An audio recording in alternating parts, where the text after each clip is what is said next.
Usted estaba esperando este encuentro con el doctor Julio Mauras, ¿no? Y por supuesto, porque hemos ya aprendido en un programa todo lo que tiene que ver con la columna. Y si usted se perdió la nota, ya sabe, tiene que ir a nuestra página de internet o en YouTube.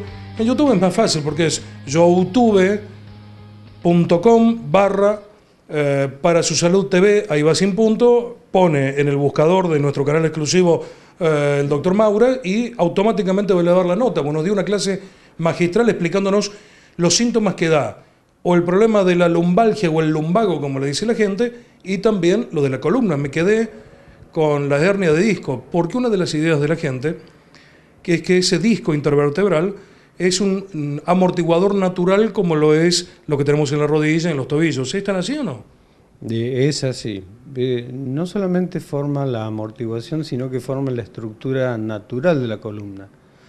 Hay que entender que los huesos entre sí, cuando se articulan por medio de algo. Y eso es el cartílago, en el caso de la rodilla, con un intermediador que es el menisco, que conforma una especie de amortiguador y adaptador de las superficies, al igual que en la columna. Pero la columna soporta cargas y necesita tener un acolchado o un movimiento de tipo elástico para soportar las cargas corporales, tanto del peso que tiene el mismo cuerpo como en la marcha, pues tenemos un efecto de traslación permanente y en cada paso trasladamos el peso y ese peso va hundiendo en forma permanente y persistente esos espacios intervertebrales y para eso sirven los discos y su anillo que lo contiene. Entonces ese núcleo pulposo hace el efecto de amortiguador y de facilitador del movimiento en cada posición que adquiere la columna, tanto en el decúbito dorsal como en el decúbito supino, o sea, parado o acostado. Tocaste el tema del el peso, el sobrepeso, ¿rompe esos discos? Todo lo que sea la sobrecarga de trabajo en la columna favorece la producción de las hernias de disco o la ruptura del disco. Y la sobrecarga de trabajo es tanto el peso corporal como la sobrecarga de esfuerzo.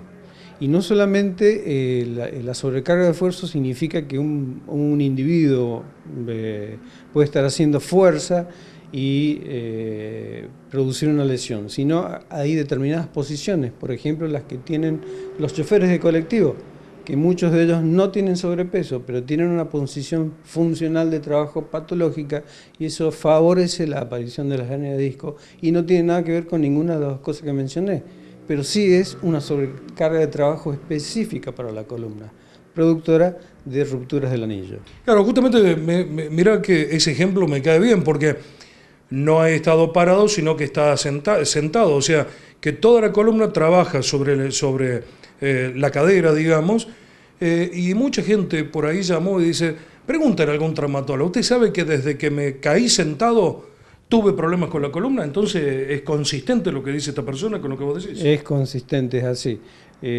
Un episodio aislado tiene que ser de gran magnitud para producir una afección de ese tipo. Son raras las personas que tienen ese tipo de episodio, ¿no? No quiere decir que no pueda suceder.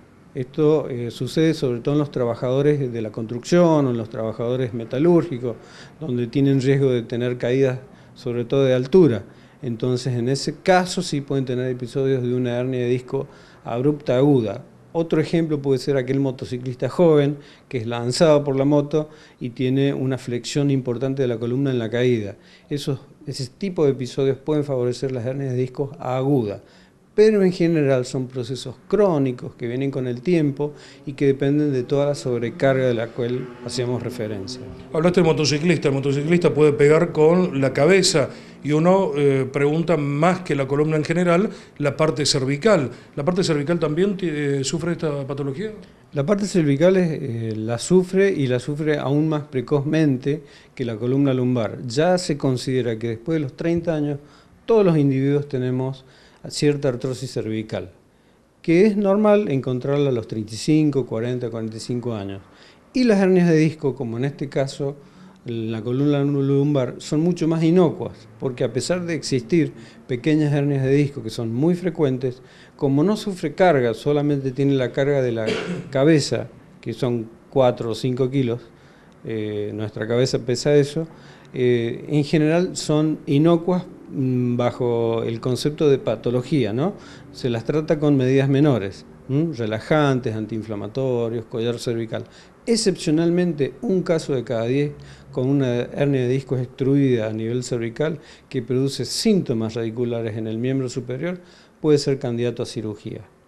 Candidato a cirugía, no quiere decir que vaya a ser operado. Se agotan los tratamientos y después vemos la evolución y se decide.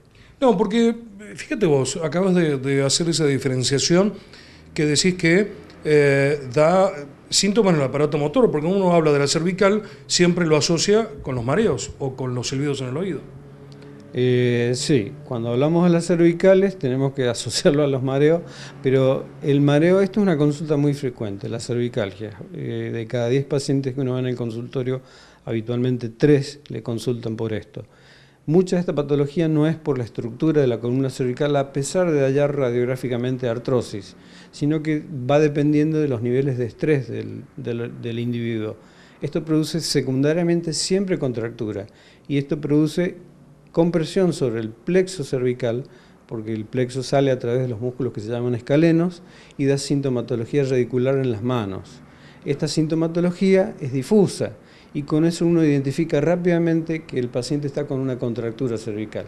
Y esto toma un círculo vicioso, porque al paciente le duele, eso evita que duerma bien, eso hace que se despierte varias veces a la noche, no descansa bien, empieza con un insomnio relativo y se levanta más cansado a veces de lo que se acostó. Y eso produce más dolor y más contractura. Si uno no rompe este círculo vicioso en el tratamiento, generalmente el paciente no mejora. Entonces no solamente hay que dar tratamiento local, sino general para poder mejorar el ritmo de sueño de los pacientes. Julio, hablaste, ya van 2 programas, en el programa pasado cuando hablamos de la columna en general, y ahora cuando tocaste, que hablamos de algunas partes en particular, pero la de nuestro cuello, para que la gente se ubique. No siempre se opera, siempre hay que esperar hasta el último momento, porque muchas veces mucha gente dice, no, tiene que esperar, y otros dicen, pero ¿por qué no se opera ya, mujer o muchacho? ¿Qué va a esperar tanto tiempo? ¿Por qué se espera y por qué no se espera? Bien, tenemos que diferenciar lo que es la columna lumbar de la columna cervical. En general, a nivel cervical es muy tolerado y con este tipo de tratamientos uno puede sacar al paciente adelante y no va a ser quirúrgico, salvo cuando la hernia de disco toque lo que se llama el foramen, que es el sitio por donde sale la raíz específica del nervio que afecta una zona motora específica del miembro superior. Eso sucede muy pocas veces, por lo tanto es rara vez la indicación. Entonces lo que tenemos frecuentemente es la contractura muscular y la alteración motora y sensitiva es difusa. Cuando detectamos un paciente con una sintomatología local, ese sí puede ser candidato a cirugía, si no se resuelve médicamente. En la columna lumbar el concepto es otro. Hay que agotar el tratamiento médico y kinésico que mencionamos en el otro programa y después de ese periodo, si el paciente no resuelve la patología, va a ir a cirugía sistemáticamente, porque estadísticamente se ha demostrado que esperar más de 4 meses a lo largo del tiempo terminan todos en cirugía. Yo, por ejemplo, he tenido pacientes que han esperado 1 año, 1 año y medio. Uno me vino con 4 años de espera porque quería evitar la cirugía y era dueño de un supermercado y no podía levantar las latitas para ponerlas en las góndolas. Y terminó operándose. Y me dijo, 20 días después, como no me operé antes, ya manejaba su camioneta. O sea, el concepto es 4 meses de tratamiento. Si mejorás, evitas la cirugía en columna lumbar. Si no mejorás, inevitablemente va a terminar en cirugía. Te tiro un par de preguntas, pero lo respondés el próximo programa, porque una de las tantas cosas que dice la gente es: aguanté hasta que una vez me agaché y no me levanté más. Esa es una de las preguntas.